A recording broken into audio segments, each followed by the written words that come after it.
आज के इस वीडियो में हम लोग कवर करेंगे लैटरल डिस्प्लेसमेंट क्या होता है। ठीक है, लैटरल डिस्प्लेसमेंट कह लीजिए, या जब देखेंगे हम लोग कि जब लाइट रे किसी रेक्टेंगुलर स्लैब से पास करता है तो क्या फेनोमेनन हमको देखने को मिलता है। ठीक है, आइए देखते हैं हम लोग। तो ये एक रेक्टेंगुलर स्लैब है। ठीक है, ये एक रेक्टेंगुलर स्लैब है, ऊपर कौन सा मीडियम, एयर। ये क्या है, एक रेक्टेंगुलर स्लैब। ठीक है, रेक्टेंगुलर स्लैब। अब इस पे एक लाइट रे इंसिडेंट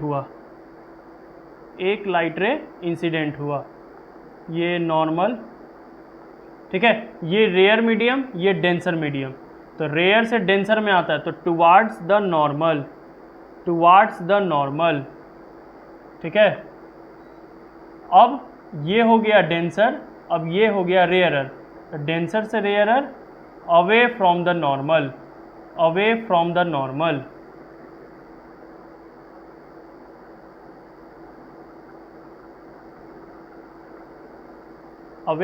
नॉर्मल, ये हो गया एंगल ऑफ इंसिडेंस रिफ्रैक्शन, ये हो गया इंसिडेंट रे,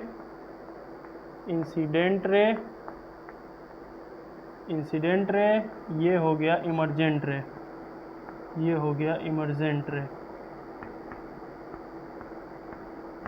ठीक है। देखिए, अब यहाँ पे आपको एक फेनोमेनन देखने को मिल रहा होगा।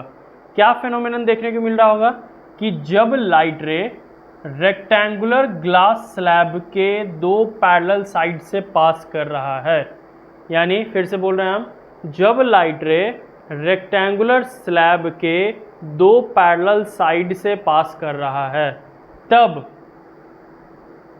रिफ्रैक्शन के बाद जो इमर्जेंट रे होगा वो हमेशा इंसिडेंट रे के पैरेलल होगा। यानी when a light rays passes through the parallel sides of the glass slab, then the emergent ray is always parallel to the incident ray after refraction। ठीक है, पहला चीज तो हम लोग ये देखें, पहला क्या देखें कि जब लाइट रे इस ग्लास स्लैब से पास कर रहा है तो रिफ्रैक्शन के बाद ये जो इमर्जेंट रे होगा वो हमेशा इस इंसिडेंट रे के पैरेलल होगा। क्या होगा, हमेशा इंसिडेंट रे के पैरेलल होगा। क्या होगा, पैरेलल होगा। पहला चीज़ तो ये देखें, अगर मान लीजिए यहाँ ग्लास स्लैब नहीं होता तो लाइट रे कैसे आता, लाइट रे एकदम सीधा ऐसे जाता, कैसे जाता, एकदम सीधे ऐसे जाता।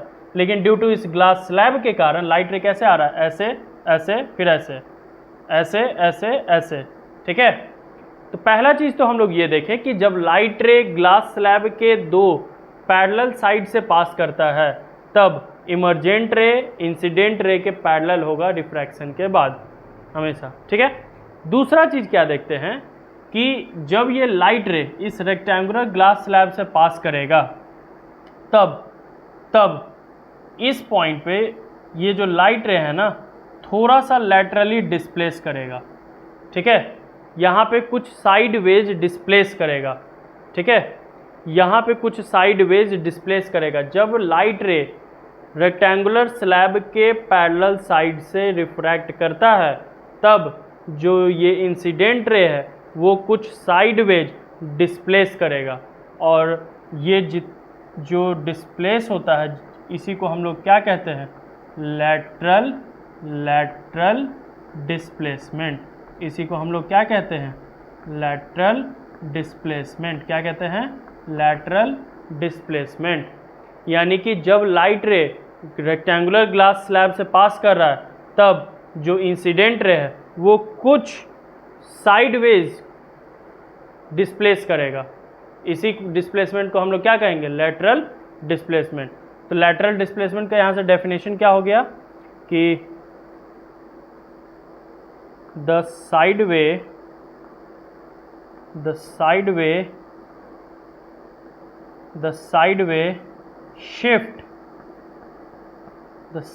shift of incident ray incident ray when it passes through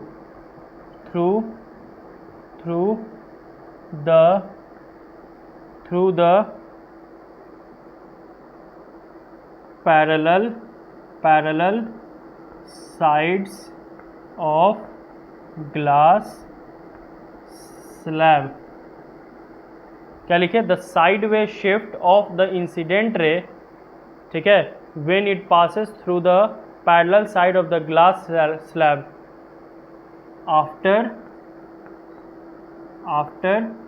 refraction, ठीक है, after refraction this sideway displacement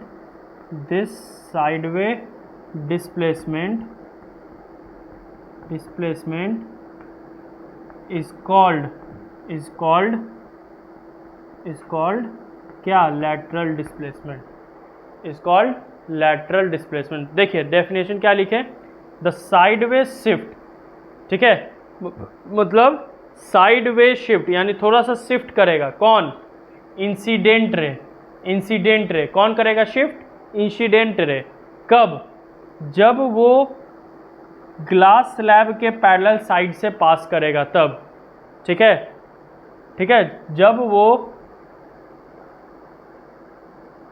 ठीक है, यानी कि जो साइडवे शिफ्ट होता है इंसिडेंट रे, जब वो कब ये साइडवे शिफ्ट होगा? जब ग्लास स्लैब के पैरेलल साइड से रिफ्रैक्ट होगा तब, ठीक है। यानी ये डेफिनेशन क्या कह रहा है कि the sideway shift of incident ray when it passes, ठीक है, इंसिडेंट रे क्या होगा?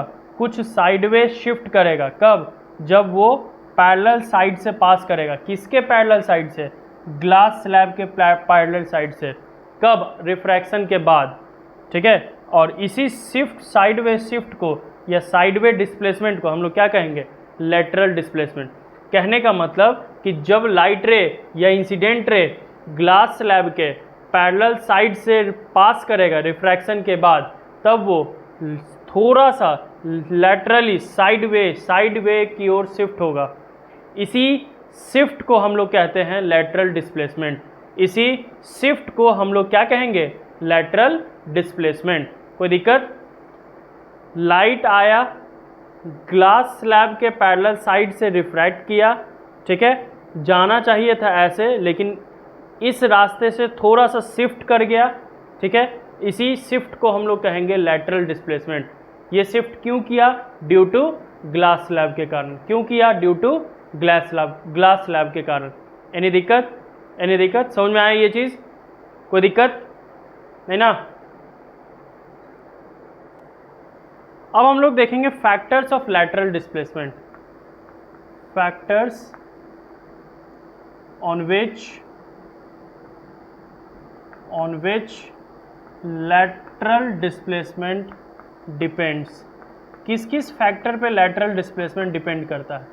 किस फैक्टर पे लेटरल डिस्प्लेसमेंट डिपेंड करता है? तो पहला रिफ्रैक्टिव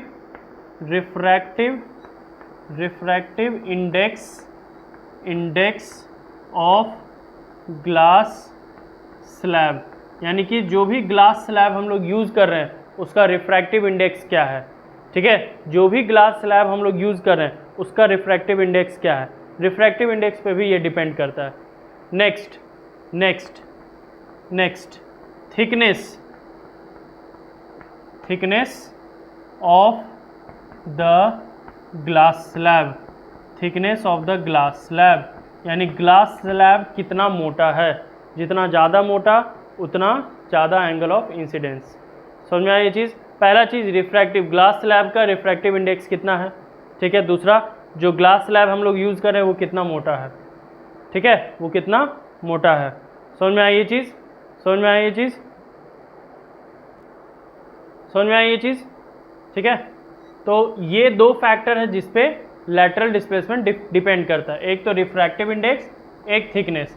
थिकनेस जो होता है ना, थिकनेस जो होता है ये डायरेक्टली प्रोपोर्शनल होता है किसके, रिफ्रैक्शन के, यानी जितना ज़्यादा थिकनेस उतना ज़्यादा रिफ्रैक्शन, और उतना ज़्यादा एंगल ऑफ इंसिडेंस, उतना ज़्यादा एंगल ऑफ इंसिडेंस। समझ में आया ये चीज़? तो यही दो फैक्टर पर लेटरल डिस्प्लेसमेंट डिपेंड करता है। कोई दिक्कत? लेटरल डिस्प्लेसमेंट सिंपल एक फिनोमिनन है, कोई बड़ा यूपीएससी लेवल चीज़ नहीं है।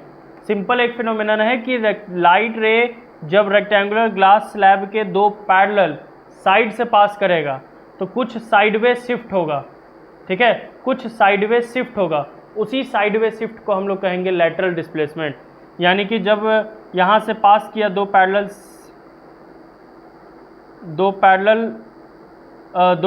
साइड से, ठीक है, दो पैरेलल साइड से, तो ये जो लाइट रे है ये थोड़ा सा शिफ्ट कर गया, ये जो लाइट रे है ये थोड़ा सा शिफ्ट कर गया, इसी शिफ्ट को क्या कहा गया, लेटरल डिस्प्लेसमेंट। क्या कहा गया, लेटरल डिस्प्लेसमेंट। क्या कहा गया, लेटरल डिस्प्लेसमेंट।